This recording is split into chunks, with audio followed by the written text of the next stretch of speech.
Yo, what's good, basketball heads? It's your boy Crush. So here go Bob Cousy saying that Kyrie Irving is not a superstar. You heard that correct. Bob Cousy, the NBA legend, said Kyrie Irving, he's not a superstar. So he criticized Kyrie Irving, claiming the Celtics have exposed his weakness, and he no longer sees Irving as a superstar in the NBA. And I can understand where he's coming from, but for me personally, Kyrie is a superstar. Granted, game 1, game 2, he was terrible. They locked him down. I'm not going to lie. The Celtics, they had Kyrie on lock. He didn't play good in game 1 and 2, hence why they lost.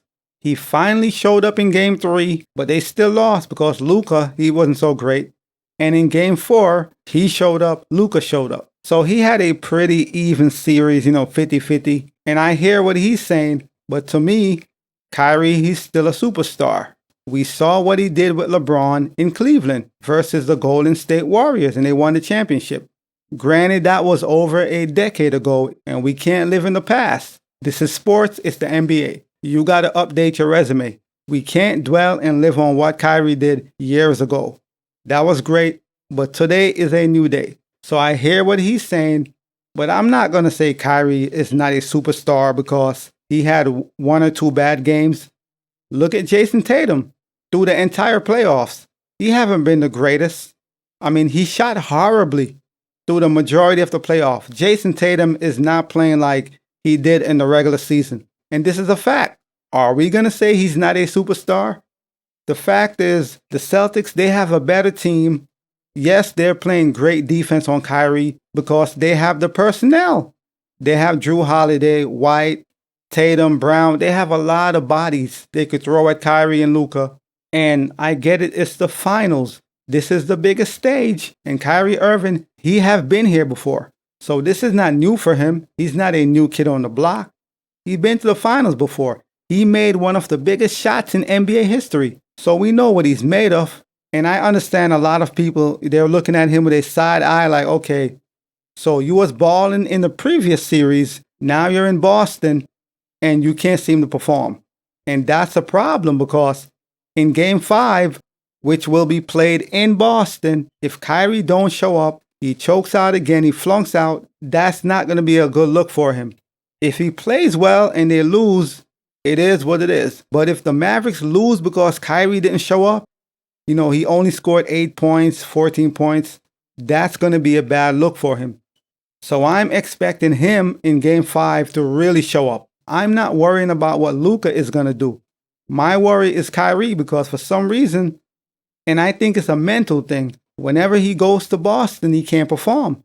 You could put him in any arena, any state, he'll be fine. But once he enters that arena in Boston, I don't know what happened. The man can't perform anymore.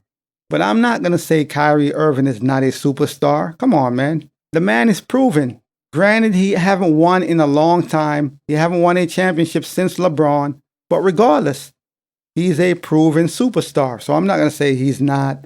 But I understand where he's coming from. I can understand why he's criticizing Kyrie and why he feels the way he feels. I get it. So this is what Bob Cousy had to say. The Celtics have exposed Kyrie Irving as not quite a superstar. He has been severely subdued. They're not even trapping him a lot. They're doing it one-on-one. Kyrie's working his ass off, and they're still stopping most of his stuff. He's no longer in the superstar category.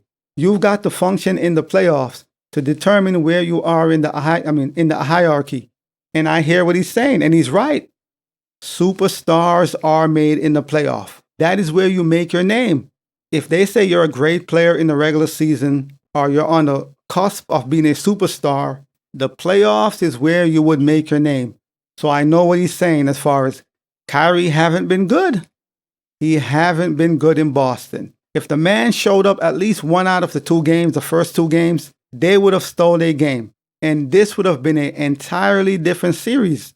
The momentum would have shifted. The pressure would have been on Boston. It would have been a totally different situation.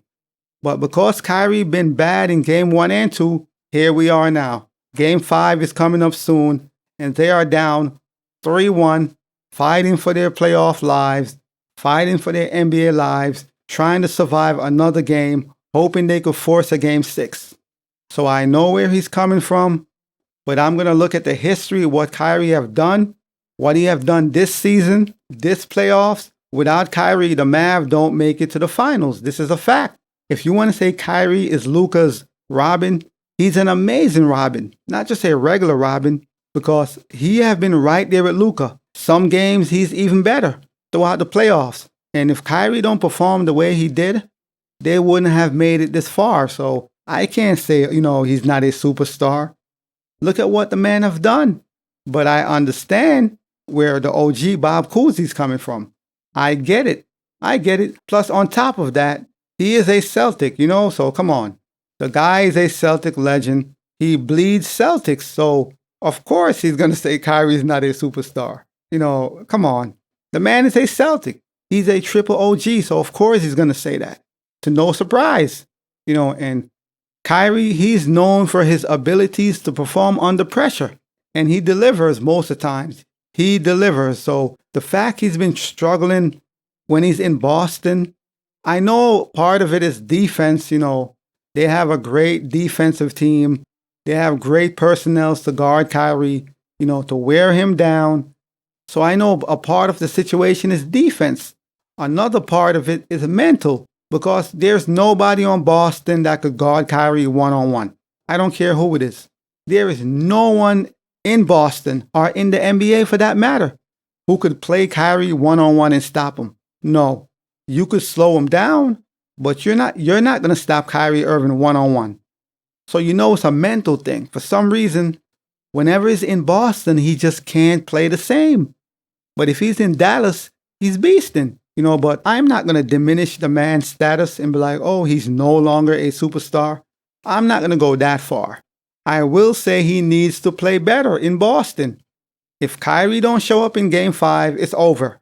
And I'm not talking about 14 points. No, we are going to need at least 25 plus with a lot of assists. So he's going to have to get the others involved while scoring 25 to 30, preferably 30. He's going to have to go off. So whatever mental situation he's dealing with, he's battling, he's gonna have to overcome that. This is time to overcome whatever you're dealing with and get it done. We don't care about, nobody cares about what's going on in your head. Not when you're in the finals. No excuses. You got to get it done. In the first 2 games of the series, Irving managed to score just 28 points combined. Only 28 points. Shooting a disappointing 35% from the field. So Kyrie haven't been good in the first 2 games. Once again, he redeemed himself in Game 3 and 4. Unfortunately, they lost Game 3, but they're still alive because they won Game 4 yesterday. Blew Boston off the court. Boston got annihilated yesterday, and Kyrie showed up. But that's no surprise. He's in Dallas. The issue is when he goes back to Beantown. But we're going to see what happens in Game 5. Can Kyrie overcome all his demons and force a Game 6? We're going to see what happens. But as always, I holla. As always, we just talking basketball. Hit the subscribe button, like, comment, share. Holla at your boy. It's all about the game and how you play it. It's all about the game. I'ma say it. It's all about the game.